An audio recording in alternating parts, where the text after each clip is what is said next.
আসসালামু আলাইকুম প্রিয় শ্রোতা বন্ধুরা, আশা করি আপনারা সকলেই অনেক ভালো আছেন। কত বিচিত্রময় এই পৃথিবী নানান রহস্যে ঘেরা। পৃথিবীর নানান প্রান্তরে হরেক রকমের মানুষের বসবাস। প্রতিনিয়তই কারো না কারো সাথে ভয়ঙ্কর কিছু ঘটনা ঘটেই চলেছে। আপনার কিংবা আপনার পরিচিত কারো সাথে ঘটে যাওয়া সত্য ঘটনা শেয়ার করুন আমাদের সাথে। আপনার ঘটনাটি লিখে অথবা ভয়েস রেকর্ড করে আমাদেরকে ইমেল করুন। আমাদের ইমেল করার ঠিকানা bhutfm5@gmail.com। আমি স্পেলিংটি বলে দিচ্ছি, bhutfm20m5@gmail.com। ইমেল অ্যাড্রেসটি ডেসক্রিপশন বক্সে দেওয়া আছে। বরাবরের মতো আজকেও আপনাদের জন্য নতুন একটি ঘটনা নিয়ে হাজির হয়েছি।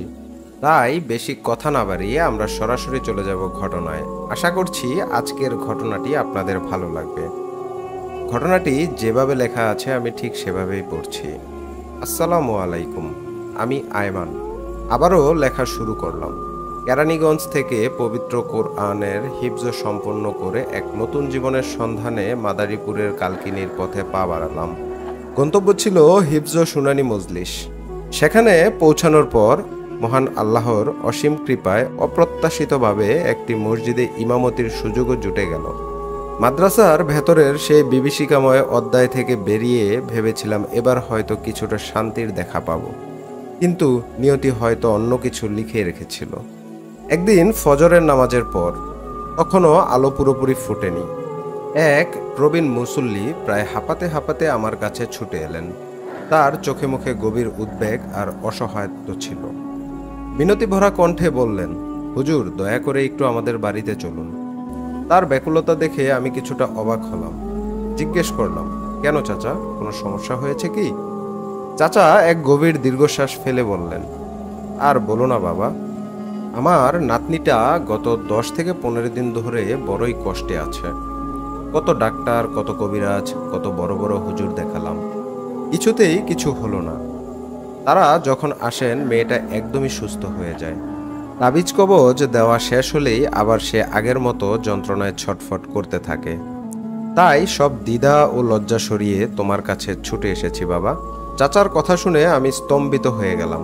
আমার আধ্যাত্মিক জগতের অভিজ্ঞতা তো একেবারেই ব্যক্তিগত এবং গোপনীয়। তিনি কি করে আঁচ করলেন যে আমি এ ধরনের কিছু করতে পারি? কবিরাজি তাবিজ কবজ তো আমার তেমন পছন্দের বিষয়ও নয়।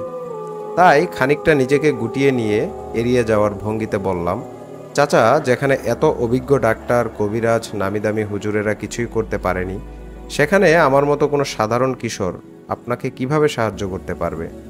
কিন্তু চাচা নাছোড়বান্দা, তার চোখে মুখে দৃঢ় বিশ্বাস। তিনি আরও বিস্ময়কর কথা বললেন, বাবা, তুমি সাধারণ কেউ নয়, তা আমরা সবাই জানি। আমার বিস্ময়ে আরও বাড়ল। সবাই জানে এর মানে কি? আপনারা আমার মধ্যে এমন কি দেখেছেন? তখন চাচা মুখ খুললেন। তার কথায় এলাকার এক অজানা অধ্যায় উন্মোচিত হলো। তুমি হয়তো জানো না, এই মসজিদে বেশিরভাগ মুসল্লি এলাকার প্রভাবশালী এমপি ও চেয়ারম্যানদের লোক।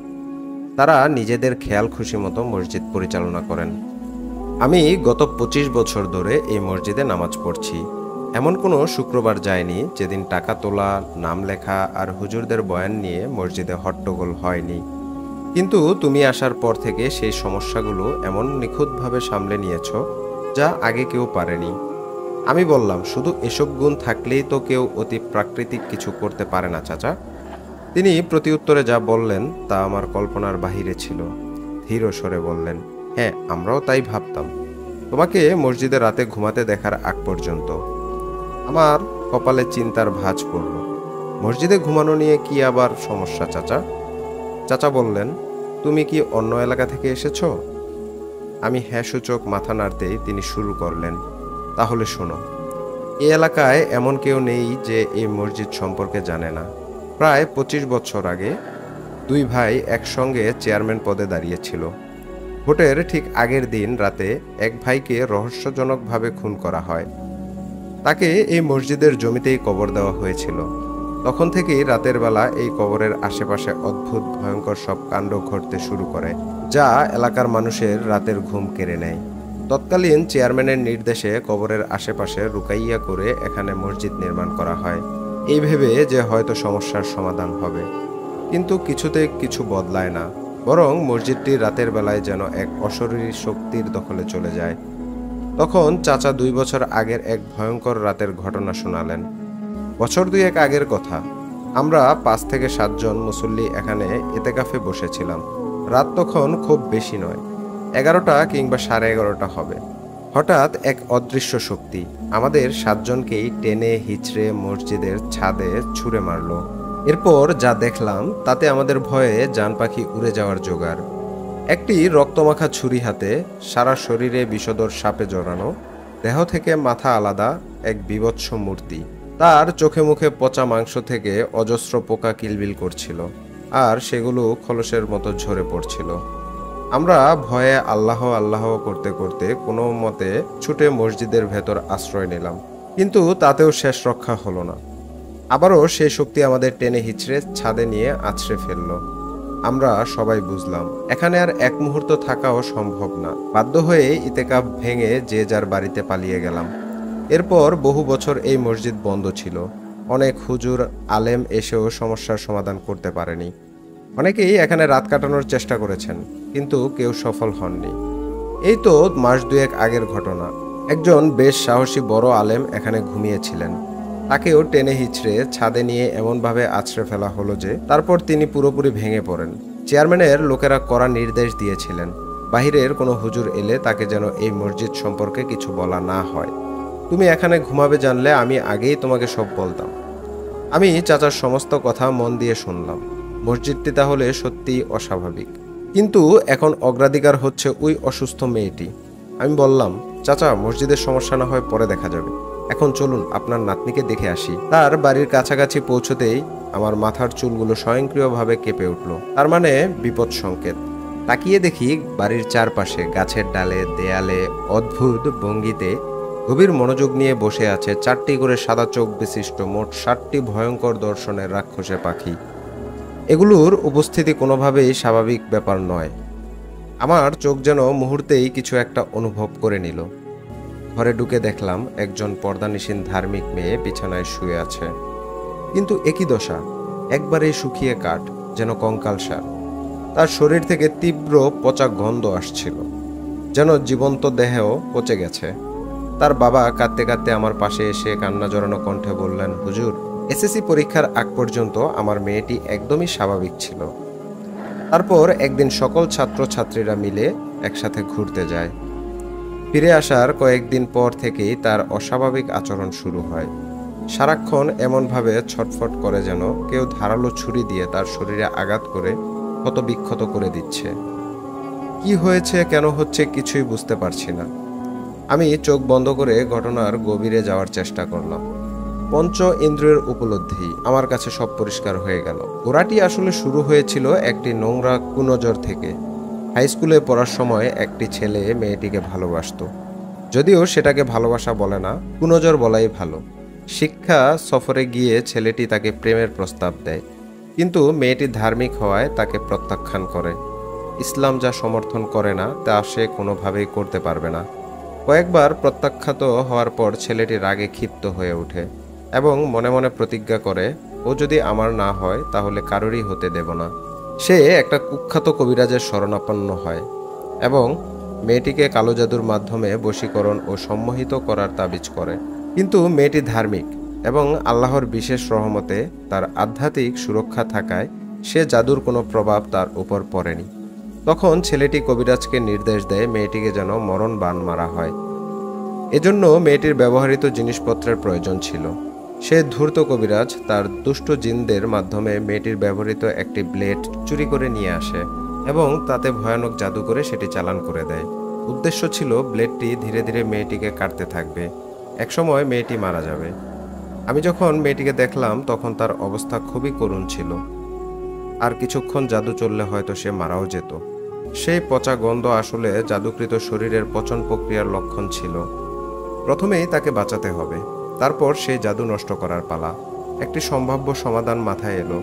4টি নীল চুল তার কোমরে বেঁধে দেওয়া হলো, কিন্তু এতে ভবিষ্যতে কোনো ফিতনার আশঙ্কা থাকতে পারে। বিশেষ করে চোখ ধোয়া পানি দিয়ে তাকে গোসল করাতে বললাম। গোসল করানোর পর আমি পূর্ণ বিশ্বাসের সাথে বললাম, আপনার মেয়ে ধীরে ধীরে সুস্থ হয়ে যাবে ইনশাআল্লাহ। কিন্তু বিপদ তখনও কাটেনি। সেই কালো জাদু সম্পূর্ণভাবে ধ্বংস করার জন্য 7 ফোঁটা তাজা রক্তের প্রয়োজন ছিল, সে জাদুর উপকরণে ঢালার জন্য। মেয়েটির বাবা মা নিজেদের রক্ত দিতে উদ্যত হলেও আমি তাদের থামিয়ে বললাম, আপনারা রক্ত দিবেন কেন? যে নিকৃষ্ট লোকগুলো এই জঘন্য কাজ করেছে তাদের রক্ত দিয়েই আমি এই জাদু নষ্ট করব ইনশাআল্লাহ। মেয়েটির নানা এবং বাবাকে সেই জঘন্য কবিরাজের ঠিকানা দিয়ে বললাম, অমুক জায়গায় গিয়ে অমুক ঠিকানায় ওই কবিরাজকে পাবেন। তার আসনের নিচে একটি ব্লেড পাবেন, সেটি জাদু করা ব্লেড। সেই ব্লেডে কবিরাজের 4 ফোঁটা রক্ত আর ওই ছেলেটির 3 ফোঁটা তাজা রক্ত হাত কেটে ঢেলে দিতে বলবেন। যদি রাজি না হয় তাহলে বলবেন আমি তার জিনদের দিয়েই তাকে শেষ করে দিব। আমার বিশ্বাস ছিল এই হুমকি কাজ করবে। তারা নির্দেশ মতো নির্দিষ্ট জায়গায় গিয়ে সেই কুখ্যাত কবিরাজ এবং জাদু করা ব্লেডটি খুঁজে পেলেন। আমার নাম এবং জিনদের ভয় দেখিয়ে হুমকি দেওয়ার পর ভয়ে সেই প্রতারক কবিরাজ ব্লেডে 7 ফোঁটা রক্ত ঢালার সঙ্গে সঙ্গেই মেয়েটির উপরে করা সেই মরণবাণ জাদু নিমেষেই উধাও হয়ে গেল। মেয়েটি ধীরে ধীরে সুস্থ হয়ে উঠল। আসলে ধূর্ত কবিরাজ বাড়ির আশেপাশে 7টি দুষ্ট জিনের পাহারা রেখেছিল, যাতে কেউ মেয়েটির চিকিৎসা করতে এলেই সে আগে থেকেই খবর পেয়ে যায়, তার জাদু সাময়িকভাবে বন্ধ করে দিতে পারে, ফলে কেউ যেন আসল সমস্যাটা ধরতে না পারে এবং জাদুর রহস্য উন্মোচিত না হয়। আমি বাড়িতে ঢোকার আগেই আমার তীক্ষ্ণ দৃষ্টিশক্তির মাধ্যমে সেই 6টি জিনকে কাবু করে ফেলেছিলাম। কিন্তু একটি দুষ্ট জিন পালিয়ে গিয়ে সেই শয়তান কবিরাজকে আমার আগমনের খবর দেয়। সে আমার সাথেও তার চালাকি শুরু করে, জাদু স্থগিত করে, যাতে আমি বিভ্রান্ত হই। কিন্তু আমার তীক্ষ্ণ দৃষ্টির ক্ষমতার কারণে আমি রহস্যটি ধরে ফেলেছিলাম। মেয়েটির সমস্যা সমাধান করার পর চাচাকে বললাম, চাচা, আল্লাহর রহমতে আপনার নাতনি এখন পুরোপুরি সুস্থ, কিন্তু এখনো একটা কাজ বাকি আছে, আমার সাথে চলুন। মসজিদে গিয়ে চোখ বন্ধ করতেই যেন সব জলের মতো পরিষ্কার হয়ে গেল। 25 বছর ধরে যে অদৃশ্য শক্তিটি গ্রামবাসীকে জ্বালাতন করছিল, ছাদে টেনে নিয়ে হিচড়ে আছড়ে ফেলছিল, সে আসলে খুন হওয়া সেই হতবাগা ব্যক্তির কারিন জিন। লোকটি নামাজি হওয়ায় তার কারিন জিনের মসজিদে প্রবেশে কোনো বাধা ছিল না। সমস্যা হয়েছিল লাশ দাফনের সময়। কারিন জিনকে দাফন করার যে বিশেষ দোয়া, সেটি ভুলবশত অথবা অজ্ঞাতবশত পড়া হয়নি। এই কারণেই সে মুক্ত অবস্থায় কবরের আশেপাশে উপদ্রব চালাচ্ছিল। সমস্যাটি অনেক পুরনো হওয়ায় পরবর্তীতে হুজুরেরা পুনরায় জানাজা পড়ে দোয়া করার পরও গ্রামের মানুষ তার উপদ্রব থেকে মুক্তি পায়নি। এর একটি স্থায়ী সমাধান দরকার। নীলচে কালো চুল এমনিতেই আত্মরক্ষার জন্য সেরা, তার সাথে যদি কোরআন তেলাওয়াত যোগ করা হয় তখন তা হয়ে যায় এক অক্ষয় ও অপ্রতিরোধ্য আত্মরক্ষার ব্যবস্থা। তাই আমি আমার 3টি নীলচে চুল উপরে তাতে কোরআন শরীফের বিশেষ আয়াত তেলাওয়াত করতে করতে প্রত্যেকটিকে 3টি করে গিট দিলাম। তারপর চাচাকে বললাম, এই চুলগুলো একটি সবুজ রঙের তসবির সাথে বেঁধে মসজিদের মিনারের সাথে এমনভাবে ঝুলিয়ে দিন যেন সহজে কারো নজরে না আসে। আমি নিশ্চয়তা দিয়ে বললাম, কোনো রকমের নজরদারির প্রয়োজন নেই।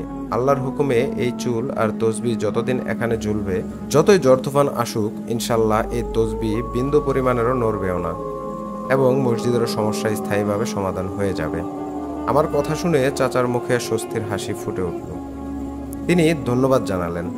আমি সেই অস্বাভাবিক কবরের রহস্য আর অসুস্থ মেয়ের মরণবাণ জাদুর সমাধান করে সবার কাছে বিদায় নিয়ে যশোরের পথে যাত্রা শুরু করলাম। মাদারীপুরের এই অধ্যায়টি ছিল আমার প্যারানরমাল জীবনের এক নতুন অভিজ্ঞতা। এই বলে তিনি তার ঘটনা শেষ করেছেন। আশা করি এই ঘটনাটি আপনাদের ভালো লেগেছে। যদি ভালো লেগে থাকে অবশ্যই আমাদের জানাবেন কমেন্টের মাধ্যমে। ঘটনাটি ভালো লেগে থাকলে লাইক করুন, কমেন্ট করুন এবং বন্ধুদের সাথে শেয়ার করুন। আবারও ফিরে আসবো নতুন কোনো ঘটনা নিয়ে আপনাদের মাঝে। সে পর্যন্ত সবাই সুস্থ থাকুন, ভালো থাকুন, এই কামনায় আজকের এপিসোড এখানেই শেষ করছি। ধন্যবাদ সকলকে। আল্লাহ হাফেজ।